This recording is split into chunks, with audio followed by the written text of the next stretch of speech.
dans la banlieue de Perpignan. À première vue, un repas de famille ordinaire, sauf que chez les Martin, les deux enfants sont gravement handicapés. Le coupable, la dépakine. Pour Salomé, 17 ans, et Nathan, 14 ans, chaque geste du quotidien est une épreuve. Allez, vas-y, tu peux y arriver. Tiens, non, alors voilà, c'est presque ça, mon chéri. Bon, c'est pas grave. Hop, voilà, on n'a rien vu et hop, on retourne. C'est merveilleux, c'est tout neuf. Faiblesse musculaire, problème de motricité, retard du langage. Face aux difficultés de ses enfants, Marine, la maman, est toujours un peu sur le qui-vive. Si j'allongeais les boissons, elles seraient tombées. 2 enfants handicapés. Et pendant des années, aucune explication des médecins. Il y a 6 ans, Marine, désespérée, a voulu comprendre et s'est alors mise à enquêter. J'ai fini par taper dans Google médicaments dangereux pour la grossesse. Et c'est là que j'ai découvert que le deuxième plus dangereux, c'était la dépakine. Et on était à l'automne 2009 et j'étais toute seule devant mon ordinateur et je me suis effondrée. Épileptique, Marine a pris ce médicament pendant ses 2 grossesses pour éviter des crises. Pour elle, pas de doute, c'est ce traitement qui a empoisonné ses enfants. Je me souviens que ce jour-là où il m'a appelé,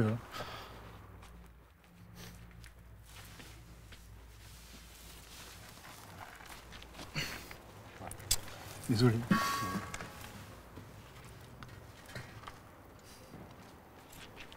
Ça a été un moment où vous êtes effondré et vous avez... Le monde, il change, parce que quand on a des enfants, on rêve d'un avenir, on a beaucoup de projets, on se projette. Moi, ce garçon, il était très désiré. Et voilà, donc on se dit que il y aura l'avant, il y a l'après. Donc on comprend le handicap, on découvre ce monde-là et on découvre que notre vie, elle sera plus jamais la même. Salomé et Nathan porteront ce fardeau toute leur vie. On a une impression d'injustice parce que... mais pourquoi vous ne l'avez pas dit? Pourquoi? Enfin, on se pose beaucoup de questions. On se dit, qu'est-ce que ça aurait été sans la dépakine? Moi, je m'imagine que ça aurait été sans la dépakine. J'aurais réussi à écrire. Moi, j'aurais toujours des difficultés, des choses que je ne saurais pas faire, des choses que les autres sauront faire, mais que moi, j'en serais incapable. Mais ça n'empêche pas d'être quelqu'un de normal au fond. La dépakine, un médicament prescrit depuis les années 60 pour lutter contre les crises d'épilepsie. Aujourd'hui, cette pilule est au cœur d'une affaire de santé publique. Peut-être un nouveau scandale sanitaire et il prend le nom de dépakine, du nom d'un médicament de Sanofi, un anti-épileptique. Plus de 14 000 femmes enceintes ont été exposées à ce médicament, avec pour conséquence des milliers d'enfants victimes de troubles du développement.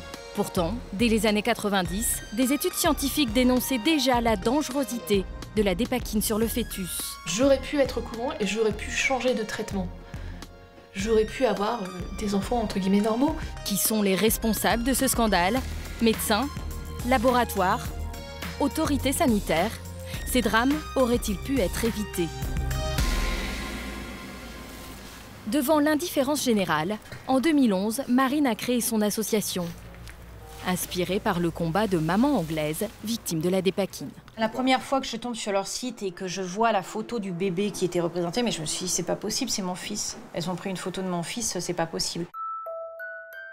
Elle découvre qu'il y a des traits typiques chez les enfants nés sous dépakine. Yeux écartés, nez épaté, lèvres supérieures très fines.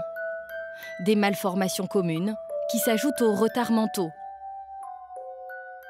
Je me suis dit, mais c'est pas possible, tous les jours des enfants vont naître sous dépakine et personne ne dit rien, personne ne bouge. Enfin, c'est criminel. Ça va? Aidée par des bénévoles, depuis 5 ans, elle se bat pour faire connaître les dangers du médicament à travers les médias, journaux, télé, radio. Alors, l'interview téléphonique d'hier soir? Eh ben, très bien, très bien. Toujours beaucoup de boulot, tu vois, tout ce qui nous attend. Et ses efforts commencent à payer. De plus en plus de victimes se manifestent. Elle a déjà recensé 3600 cas. Les messages de famille affluent sur le répondeur. Voilà, quand j'ai vu toutes les personnes que j'écrivais, j'ai l'impression que c'est la destruction de... J'ai un autre appel, je peux vous laisser? Une centaine d'appels chaque jour. Et des familles désespérées qui cherchent des réponses. Même si on n'est pas médecin, on va dire, bah oui, il semblerait que tout ce que vous me décrivez correspond tout à fait à la pathologie. Donc les gens tombent des nues, ils pleurent. Et voilà, généralement, c'est en moyenne 1 heure au téléphone avec ces familles-là, parce qu'on ne peut pas les lâcher comme ça. Aujourd'hui, ces familles sont livrées à elles-mêmes et doivent faire face à un quotidien très difficile. Vous avez fait quoi aujourd'hui? Fanny, elle aussi, est mère de 2 enfants handicapés à cause de la dépakine. Tristan, tu regardes devant toi, tu regardes à droite, à gauche. Regarde à droite, à gauche. Allez, on y va, on avance. On attend. Stop. Allez, on y va. Merci, monsieur. Vous les surveillez comme le lait sur le feu? Oui, parce que, à savoir que Tristan et Jeanne n'ont aucune notion du danger. Donc c'est important, Jeanne pourrait traverser devant une voiture qui va à toute allure. Allez, on y va, le petit bonhomme est vert. Tristan, 10 ans, et Jeanne, 9 ans, ont été reconnus handicapés à près de 80%. Tout est prétexte à les stimuler pour qu'ils apprennent à être autonomes. Vous enlevez vos chaussures, les petits bouts? Allez, on y va. On va couper les tomates, d'accord? Pour Fanny, c'est un combat de chaque instant. Fais attention de ne pas te couper, hein, d'accord? Je coupe celle-là. En fait, ça leur permet d'apprendre la motricité fine parce qu'ils ont des soucis de motricité. Agilité dans les mains, oui, voilà. Jeanne a des soucis de motricité fine et après, je ne sais pas si c'est en rapport ou pas, mais il y a beaucoup de problèmes en fait physiques aussi. Un début de scoliose, voilà. Donc, elle a beau avoir des semelles orthopédiques, en plus des lunettes, ça fait beaucoup d'interventions auprès des spécialistes. Hein. Hop. J'ai bien coupé un rondelle. C'est bien ma Jeanne. Au total, plus de 10 spécialistes et 3 éducateurs aident sans relâche Jeanne et Tristan. Tristan, en fait, voilà, le lundi, il a l'éducatrice ABA qui va s'occuper de lui, donc 3 heures. 2h30 par contre, le lundi. Le mercredi, c'est Jeanne et Tristan, donc la journée est coupée en 2. Et là, on a les objectifs, en fait, pour l'année 2016 de Tristan.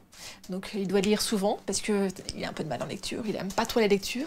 Écrire rapidement, parce que monsieur est très lent pour écrire, et qu'on est déjà en train de penser à la 6e. Marcher correctement, parce que Tristan, je pense que le seul poteau dans la rue, il est capable de le prendre.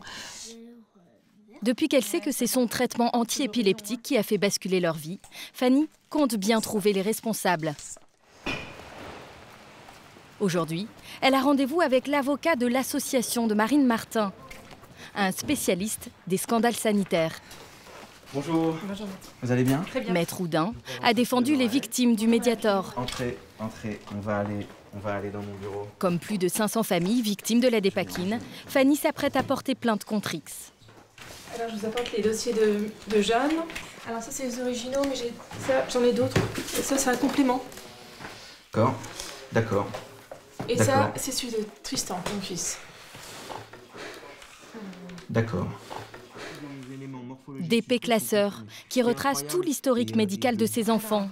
Visite chez les généralistes, consultation chez les spécialistes, psychiatres, orthopédistes, neurologues. Donc l'objectif, c'est de faire nommer des experts judiciaires, que les experts, ils ont à peu près 2 questions. Est-ce qu'il y a un lien de causalité entre l'état de santé des 2 enfants et l'exposition à la dépakine? Et ensuite, chiffrer. Combien ça vaut? Quelle est la hauteur? Quel est le degré des préjudices? Pour Fanny, la prise en charge de ses enfants a un coût très élevé. Vous nous avez dit que ça vous coûtait la moitié. Ça représente quoi? Qu'on ait un ordre de grandeur? Annuellement? Oui, ou par mois, ou par an. On en a pour 23 000 € annuellement. Pour les 2 enfants? Oui. D'accord. Outre l'aspect financier, ce qui importe le plus à Fanny, c'est de comprendre pourquoi elle n'a jamais été informée des risques. Au moment de mes grossesses, j'ai demandé si ça avait un impact, la dépakine, sur mes grossesses. On a vraiment demandé avec mon mari et moi au médecin si ça avait vraiment un impact. On m'a dit qu'il n'y avait rien, que le bébé naissait en très bonne santé. Pour l'avocat, le principal responsable serait le fabricant de la dépakine, le laboratoire Sanofi. Selon lui, dès les années 90, le géant pharmaceutique aurait eu connaissance des dangers sur le fœtus, car certains experts avaient à l'époque déjà tiré la sonnette d'alarme. Vous voyez, septembre 96, ce médecin écrit « Cette petite fille a des malformations physiques, des troubles neurodéveloppementaux type autisme que j'attribue à la dépakine. » Il y a un signal et le risque est identifié dès le début des années 90. Ce risque qui est majeur. Qu'est-ce qu'on en fait? eh ben, on n'en fait rien jusqu'en 2015. Et ça, c'est la responsabilité du laboratoire. Sanofi rejette ces accusations. Nous avons rencontré l'un des directeurs médicaux du laboratoire. Selon lui, dans les années 90, ces alertes n'étaient pas suffisantes pour mettre en cause la dépakine. La certitude n'existe pas à l'époque. Et le lien de causalité entre la survenue de ces troubles et la prise de médicaments, elle n'est pas clairement établie. Donc on parle bien d'un doute, encore une fois. Dans le doute, Sanofi aurait alors commandé des études plus poussées. Et en 2003, le résultat tombe. La dépakine provoquerait en effet des troubles autistiques chez certains nouveau-nés. Le laboratoire aurait alerté les autorités de santé, mais chose incroyable, elles n'auraient pas bougé. L'autorité de santé considérait que ce n'était pas suffisamment étayé, qu'il n'y avait pas suffisamment de littérature scientifique pour pouvoir considérer ce risque. Donc quelques mois plus tard, qu'est-ce que nous avons fait? Nous aurions pu me dire restons-en là. Non, nous sommes remontés au créneau, nous sommes retournés auprès de l'AFSAPS pour redemander que soit clairement indiqué dans les documents à destination des médecins et des pharmaciens que ces risques soient clairement notifiés. Mais l'organisme d'État ne réagit qu'en 2006, 3 ans plus tard, et se contente d'ajouter seulement cette phrase dans le Vidal, la Bible des médecins. Quelques cas isolés d'autisme ont été rapportés chez les enfants exposés in utero. Pas de quoi affoler les médecins. Face à ces accusations, voilà ce que répond le directeur de l'autorité de santé. Clairement, il y a eu un défaut de précaution pendant très longtemps et sans doute une insuffisance d'information. En tout cas, moi, je me sens responsable de ce que j'ai à faire aujourd'hui. Pour ce qui est du passé, il faut reconnaître, 1, le fait que c'est un drame. 2, il faut participer à la recherche de la vérité. Et l'engagement que je prends, c'est qu'on va participer à la recherche de cette vérité. On le doit aux familles. Autorité de santé, laboratoire, tout le monde se renvoie la balle. C'était sans compter avec l'acharnement de Marine Martin qui, pendant 5 ans, va frapper à toutes les portes. Ministère de la Santé, Autorité européenne, Assemblée nationale. Principalement des atteintes neurologiques dans 30 à 40% des cas.